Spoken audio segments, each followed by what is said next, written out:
Yeah. I always look back and the further I look back, the better I was. Yeah, And, I like that. and I didn't want him to score a lot of points. No. So when he got to 62, it burned you personally.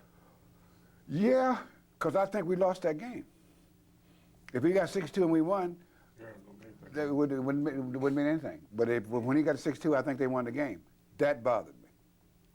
They used to say about you, though you were by far the biggest and strongest man in the league and uncommonly skilled for a center, that you did not have a killer instinct. I don't mean that competitively, but I mean you could have hurt guys. You could have slammed guys to the floor. You could have looked to pick fights. You didn't do that. That was one of the saving things about playing against a guy with that physically imposing, is that I cannot recall even hearing about an incident where he tried to hurt anybody.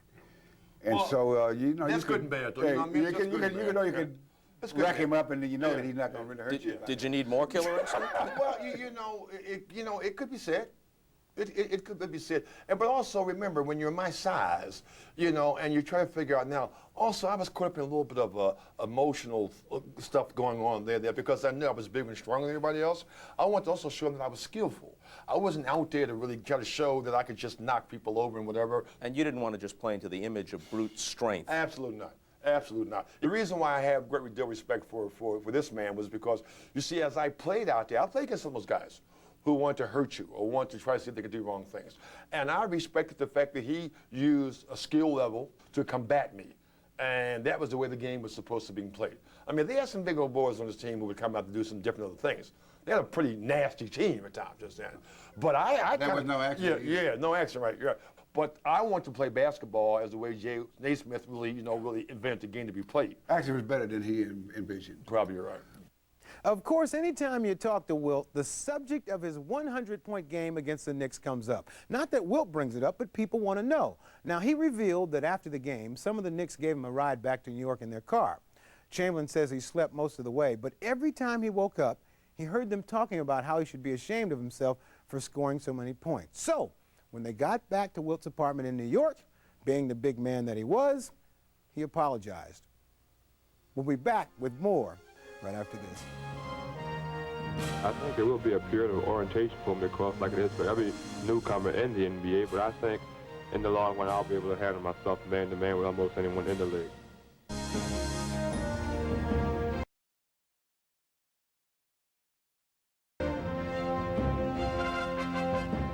In the minds of fans who watch them battle on television each week, Russell and Chamberlain seem to be arch enemies. At least that was the public perception. The reality was far different. While the two of them did have an intense rivalry, it was based on respect. And that respect eventually grew into a friendship. In this next segment, they discussed their relationship, some thoughts on today's NBA, and of course, more on their legendary matchup. How often did you have the better team and he still won? More often than not, the Celtics were better. That's one thing that I have a quarrel with. I have better players because I personally work with them to make them better players. I did things physically, emotionally, and intellectually to my teammates to make them better players. It wasn't just out there, I walked out there and I got these guys and this guy and they doing all this. Yeah, they were great. They took advantage of the situation.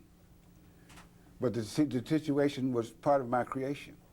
Like when we got Don Nelson with the Celtics, he had been waived out of the league. And we brought him in for try the Celtics.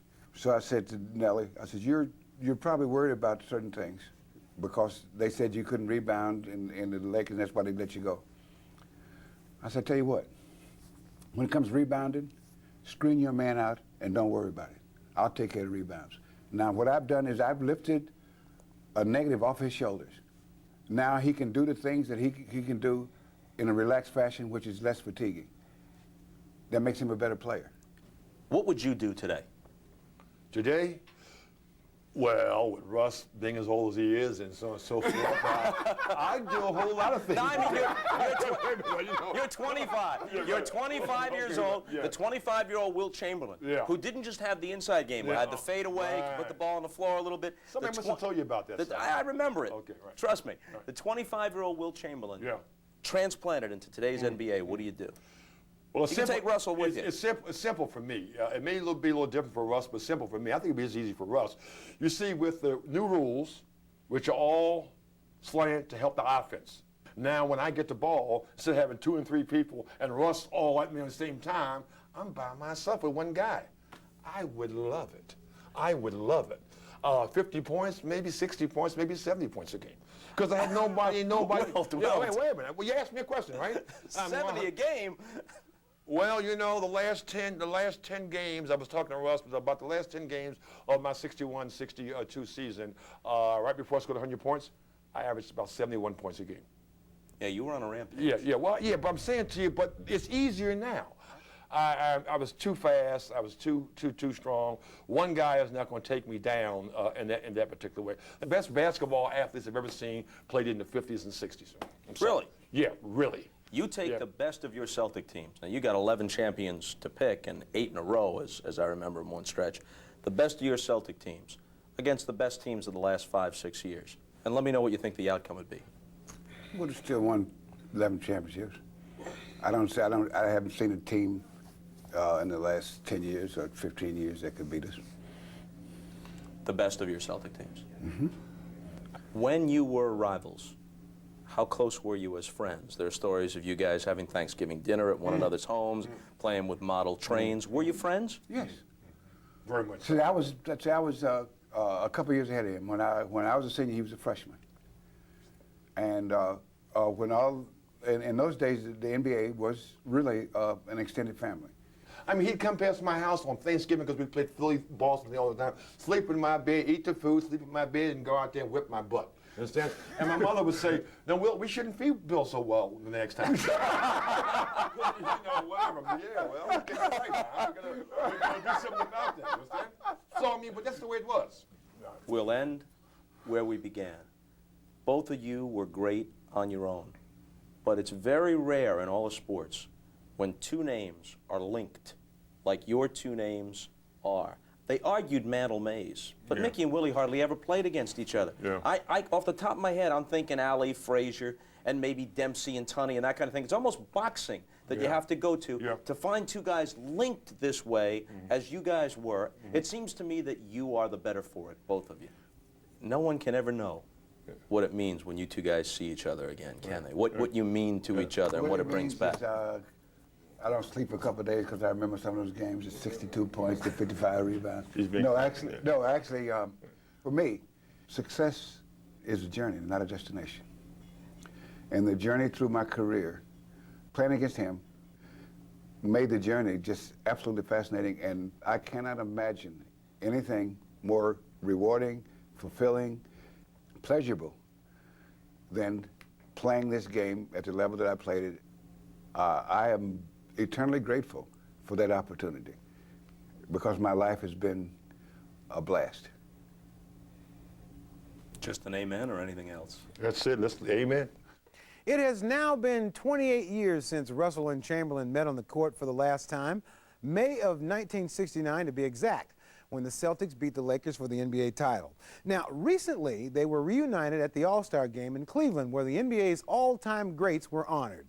Bill says one of the best things about getting together is he finally had a chance to get Wilt's autograph. And Wilt says, and I quote, "Russell and I chat on the phone now like two old ladies." Now, having watched their epic battles all those years, for me, that is an image that's very hard to imagine. We'll be back to wrap it up in just a moment. It's all over. And there they go. They've won it again. The Celtics are a way of life. They're not just a team. .com to see how you can help your community. And let's, this time and forever, raise number 13, Wilt Chamberlain, to the rafters of the Spectrum. For more than a decade, Bill Russell and Wilt Chamberlain dominated the NBA and defined an era. And each man carved out his own legacy. Wilt Chamberlain, the awesome offensive force who wrote the NBA record books, and Bill Russell, the game's greatest winner, who practically wrote the book on defense. But they will also be forever linked in history as the NBA's most fabled rivalry. Thanks for joining us on Giants of the Game, Russell and Chamberlain. So long, everybody.